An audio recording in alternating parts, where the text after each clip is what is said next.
UPPL दोलोआ थांनाय 2 बोसोराव इलेक्शन केम्पेइन जागायजेननायनिफ्राय 1 बोसोर जोंनि दिनै बिटिआर सरकारखौ सालायनायनि गेजेराव गोबां सातजालानि गेजेरजों जोङो हान्थिबोदोंमोन।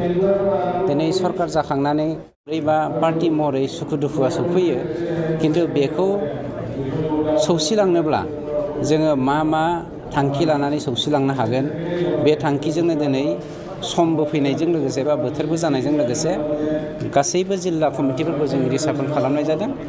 रिसाफल खालामनायनि गेजेरजों बेखौनो जोङो सोदांनो हादों दे जोङो जेरै आं मोनसे बेकग्राउन्डनिफ्राय फैदों, जेरै एनडिपि बेकग्राउन्डनिफ्राय, जोंना मानाव गेदेर सिब बिथाङा एबसु बेकग्राउन्डनिफ्राय, सोरबाया आगोलनिफ्रायनो बबेबा पलिटिकेल पार्टियाव थाखानाय बेकग्राउन्डनिफ्राय, सोरबाया एबिएमसुनिफ्राय फैदों, सोरबाया आमसुनिफ्राय फैदों, सोरबाया आख्रासुनिफ्राय फैदों, सोरबाया आसुनिफ्राय, गुबुन गुबुन माहारियारि आफादफोरनिफ्राय फैनाय हिसाबै जोङो थांनाय 2 बोसोरावहाय एडजास्ट जानो एसे गोब्राब जादोंमोन।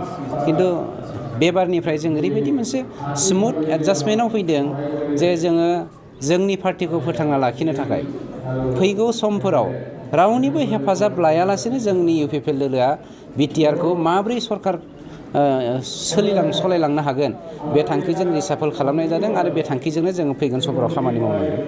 बेफोरनो जोंनि इन्टारनेल मोनसे मा होनगोन एजेन्डा। राजखान्थि भाबै नोंथांमोना जिल्ला हिसाबै माबायदि खामानि मावनो हादों? राजखान्थि भाबै मोनसे खोन्थाया सैथो। जोङो चिरां जिल्ला हिसाबै बिजनि आरो काजलगाव ब्लकखौ लाफानानै जोङो जथायै ओरैबायदि मोनसे मोजाङै सोलिलांनो हादों, सान्थि गायसननो हादों। नोंगौ जौगानाया लेहेमिया जादों, बे सैथो खोन्था। अब्लाबो लेहेमिया जाब्लाबो जोङो थियै लेहेमियै थांनानै माब्रै मोजाङै जाफुंसारनो हागोन, बे थांखियै जों थांगासिनो दङ। गुबैयै जोङो सान्थि लाबोनो हाबाय आरो सान्थि लाबोनो हाबानाय माने जौगाया फैनो हासिगोन, बे बाथ्राया थार जाबाय।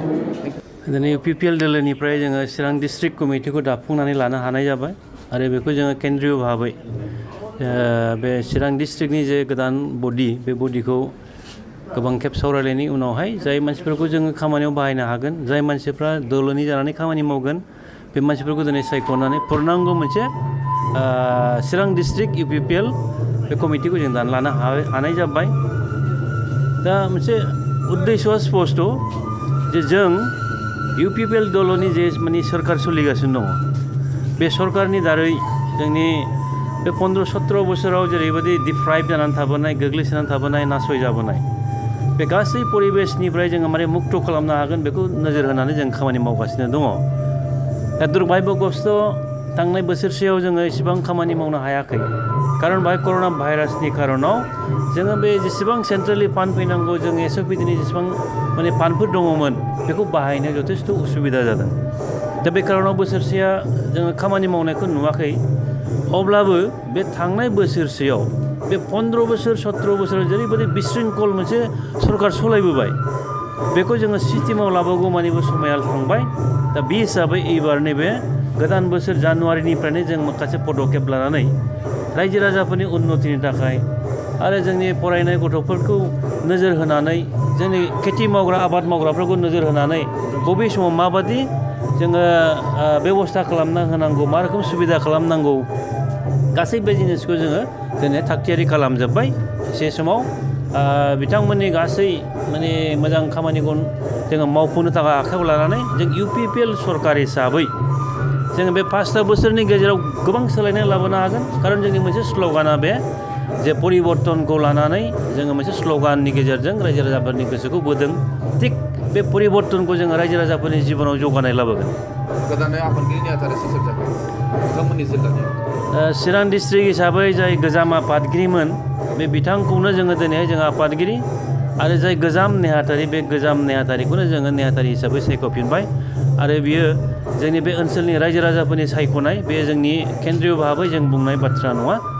दा बेनि थाखाय जोङो गुबुन माखासे गोदान वार्कारफोरखौ, गोदान दैदेनगिरिफोरखौ जोङो लाबोफादों आरो बिथांमोननि दारैनो बे चिरां जिल्लायाव जेसेबां मावनांगौ खामानिफोर दं, बेखौ नायै जाहाथे जों मावनो हायो, बिनि थाखाय बिथांमोनखौ नोजोर होनानै दायित्व होनाय जाबाय।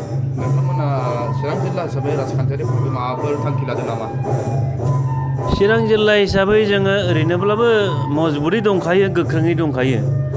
नाथाय दुर्भाग्यबसत थांनाय बिटिसिनि इलेक्सनाव जोङो बावहाय माने देरहानो हायाखिसै। मोनसेल' सिटआव जों देरहादों। दा मोननै जाहैबाय, जोङो नैबे 13 नं चिरांखौ लाफानानै जोंहा मोननै, गासै 7थायाव मोननैखौ जोङो देरहानो हादों। दा उननि पर्यायाव जोङो बे मोनब्रै मोनबा बे मोनबा सिटखौ जों रिकभार खालामनो हागोन जों आसा खालामदों। खारन नोंनि मावनायनि सायाव रायजो राजाफोरनि गोसोआ निस्सय सन्थुष्ट जागोन।